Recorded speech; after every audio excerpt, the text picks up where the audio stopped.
जब हम सवेरे उठते हैं और सोचते हैं कि आज मैं अपने जो मेरे जो काम है 1 2 3 4 5 जो भी मेरे काम है वो मैं बहुत अच्छे तरीके से काम कर लूंगा, शाम तक मैं इसको निपटा लूंगा, ये हमारी सबकी सोच होती है और इस हिसाब से हम काम भी करते हैं। लेकिन दिन के आखिर में जब हम जाके देखते हैं कि अरे मेरे तो ये काम तो हुए ही नहीं, ये काम पे तो मैं समय दे नहीं पाया, तो ये हम सबका परेशानी है, सबकी मुश्किल है। क्या इसका कोई एक हल है? हम हल भी खोजने के लिए कोशिश करते हैं, हम कुछ आर्टिकल्स देखते हैं, हम कुछ ऐप्स यूज करते हैं कि इस तरह से हमने काम करना चाहिए, हम रिमाइंडर्स लगाते हैं। लेकिन दिन के आखिर में हमारे सबके साथ यही होता है कि हमारे कुछ काम मिस हो जाते हैं या फिर हम कुछ दिनों तक इसको जबरदस्ती करने की कोशिश करते हैं, लेकिन जब हम कुछ दिनों के बाद ये छोड़ देते कि अरे नहीं भाई मेरे से तो ये टाइम मैनेजमेंट होगा ही नहीं, तो ये ऐसा क्यों होता है?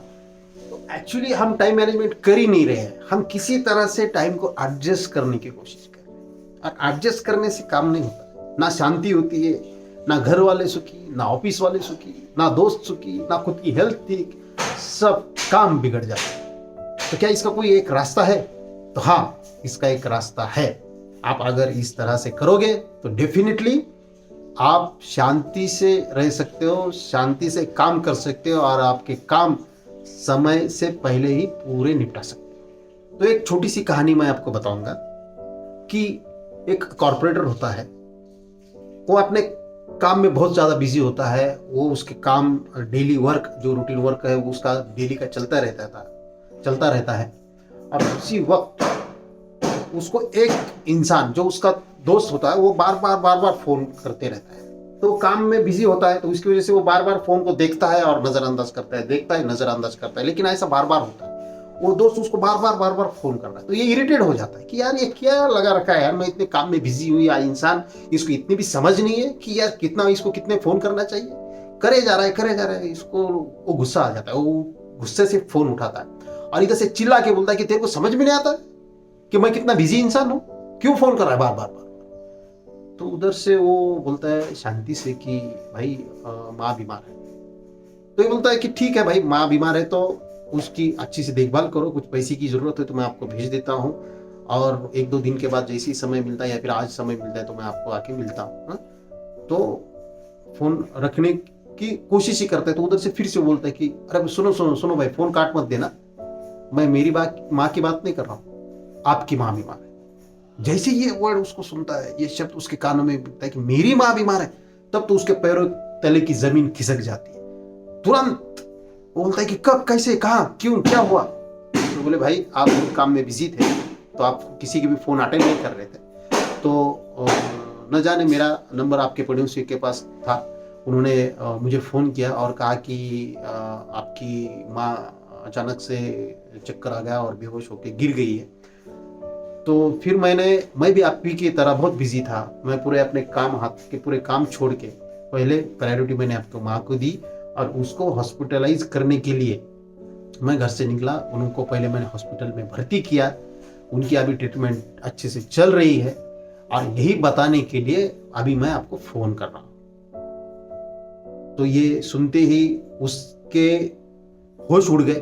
उसके बाद उसने अपना पूरा काम जो था वो पूरा बंद कर दिया, सबको इंस्ट्रक्शन दे दिए और वहां से तुरंत अपने माँ को देखने के लिए हॉस्पिटल के लिए दौड़ा चला गया। तो दोस्तों मैं आपको यही बता रहा हूं कि ये जो कॉर्पोरेटर था, जब इसको पता चला कि मेरी माँ बीमार है तो उसने हाथ में के उसके सब पूरे काम खत्म हो गए और तुरंत भागा कि आपको उसको अभी तो उसकी माँ की देखभाल करना उसके लिए सबसे अहम काम हो गया था। और एक उदाहरण से समझते हैं कि जे.आर.डी. टाटा एक प्रसिद्ध उद्योगपति, हम सब जानते हैं कितने बड़े इंसान थे।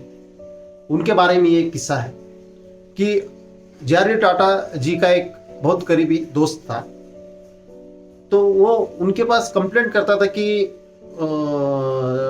जे.आर.डी. टाटा के पास कि मुझे पेन को भूलने की बहुत बुरी आदत है, ये आदत मैं छोड़ना चाहता हूँ लेकिन क्या करूँ, ये आदत मेरी से छूटती नहीं। मैं जहाँ कहीं पे भी जाता हूँ तो पेन भूल के आ जाता हूँ और जब मुझे पेन की ज़रूरत होती है तो फिर किसी से मांगना पड़ता है, मुझे अच्छा नहीं लगता, लेकिन क्या करूँ, मुझे मांगना पड़ता है। तो ये मेरी आदत जा ही नहीं रही। मैं हर 2 4 दिन के बाद, 8 दिन के बाद, महीने के बाद मुझे एक नया पेन लेना पड़ता है और वो भूल जाता है। मैं जैसे ही लेता हूँ मुझे पता होता है कि यार ये अभी न जाने कितने दिन मेरे पास रहेगा। तो ये मेरे पास हर बार होता है, तो इसका कोई सोल्यूशन है? तो जेआरडी टाटा ने कहा हाँ इसका सोल्यूशन है। बोले मैं जैसा करता हूँ उस तरह से आप कीजिए तो डेफिनेटली इसका सोल्यूशन आपको मिल जाएगा। तो बोलो क्या करना पड़ेगा? तो उन्होंने कहा कि आप एक काम कीजिए, आप एक मार्केट से बढ़िया सा 24 गोल्ड का पेन लीजिए। तो वो देखते रहे, बोले इससे क्या होगा? आप मैं जितना कहता हूँ उतना कीजिए। बोले आप क्या करो कि मार्केट में जाके 24 गोल्ड का, प्योर गोल्ड का पेन लेके आइए, फिर देखते। तो बोलता, उसको भी लगता है कि हाँ भाई जेआरडी टाटा जी कह रहे हैं तो डेफिनेटली इस बात में कुछ दम होगा। तो वो जाता है और डेफिनेटली वो 24 गोल्ड का पेन परचेस कर लेता है। जब पेन परचेस करता है तो कुछ दिन बीत जाते हैं, कुछ 4-5 साल बीत जाते हैं। हाँ? तो उसके बाद फिर टाटा के साथ उनकी मुलाकात होती है। तो फिर जेआरडी टाटा सबसे पहले उनको वही सवाल पूछते हैं कि भाई आपका जो पेन था वो आप किस हालत में, कहाँ है? तो बोलता है कि पेन तो अभी मेरे पास में है, मेरे करीब में है, और इसको तो मैं अभी घूम ही नहीं सकता, घुमा ही नहीं सकता, इसको तो मैं कभी भूल ही नहीं सकता, अभी वो मेरे पास में। तो दोस्तों यहाँ से हमको एक सीख मिलती है कि हमको ये समझ में आती है, मैं आपको समझाना चाहता हूँ कि जब हमारी प्रायोरिटी बदल जाती है, जैसे कि उसकी जो माँ, जब उसको समझ में आ गया कि उसकी माँ बीमार है, तब वो उसके सब काम बंद हो गए। सब काम उसके जो बिजी था वो किसी को उसको बात करने के तक उसको समय नहीं था। लेकिन जब उसको पता चला कि मेरी माँ बीमार है तो सब काम छोड़ के उसको माँ के लिए भागा। वैसा ही ये बोलता था कि मेरे बहुत सारे पेन घूम जाते हैं, मैं कितने भी पेन को संभालने की कोशिश करता हूँ, मैं संभाल नहीं पाता, हर 2-4 दिन के बाद, हाँ महीने के बाद मेरे पेन घूम हो जाते हैं। लेकिन जब प्योर गोल्ड 24 गोल्ड का पेन जब उसके हाथ में था, उसके पास था, जब उसने उसको पैसे देके परचेस किया था, तो वो पेन अभी भूल नहीं सकता। अभी वो पेन हमेशा उसके पास रहता था।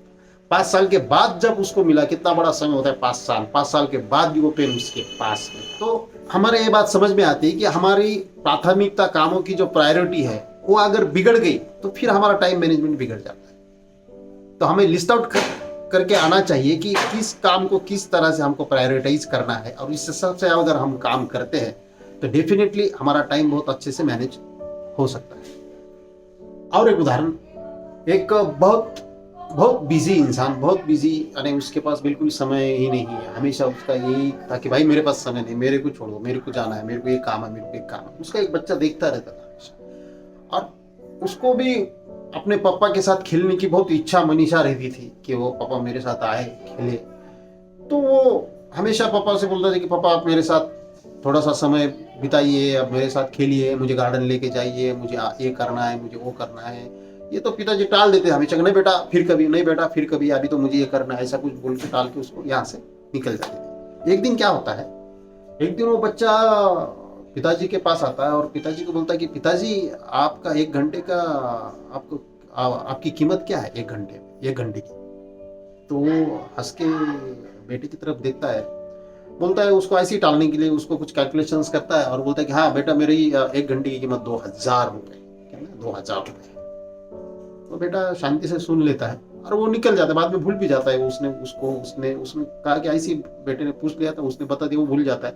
कुछ 1-2 महीने बीत जाते हैं और 1-2 महीने बीतने के बाद वो बेटा क्या करता है कि 1-2 महीने में वो अपने पॉकेट मनी से पैसे जमा करता वो 2000 रुपये जमा लेता है। और उसको, उसकी जो छोटे बच्चों की जो ये होती है ना, बैंक उल्लट कहते हैं उसको, तो उसमें वो जमा करते हैं। और 1-2 महीने के बाद पिताजी के सामने वो लेके जाता है और पिताजी को बोलता है कि पिताजी अभी मेरे पास पूरे 2000 रुपये है और ये आप रख लीजिए, और अभी ये 2000 रुपये लेके अभी आप मुझे आपका 1 घंटा दीजिए।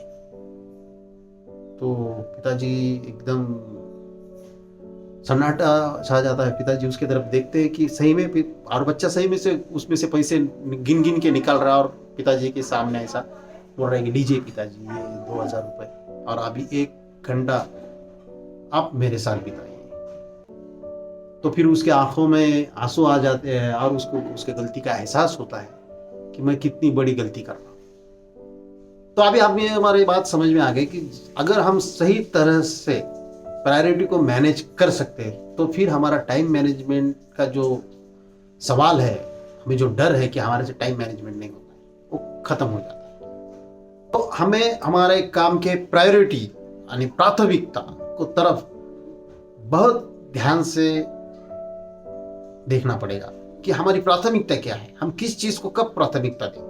ये बहुत ज्यादा इंपॉर्टेंट हो जाता है। तो हमें यहाँ पे ये सीख मिलती है कि हमें हमारे काम की प्रायोरिटी बहुत अच्छे तरीके से लिस्ट आउट करनी पड़ेगी।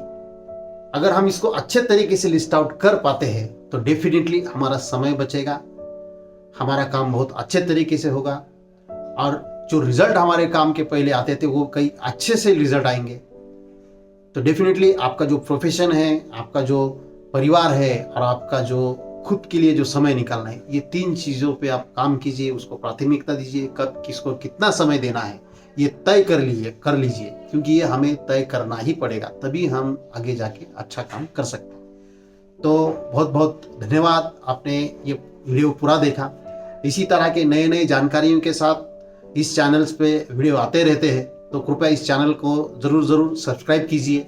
अगर ये बात आपको अच्छा लगा, ये वीडियो अगर ये जानकारी आपको अच्छी लगी तो इसको लाइक कीजिए, शेयर कीजिए। अगर आपके कुछ सुझाव है, हमको कुछ आप बताना चाहते हैं कि हम किस तरह से टॉपिक पे वीडियो बनाएं, तो आप कृपया हमें कमेंट्स में बताइए। मैं आपका बहुत बहुत शुक्रिया कहता हूँ, बहुत बहुत धन्यवाद, नमस्ते।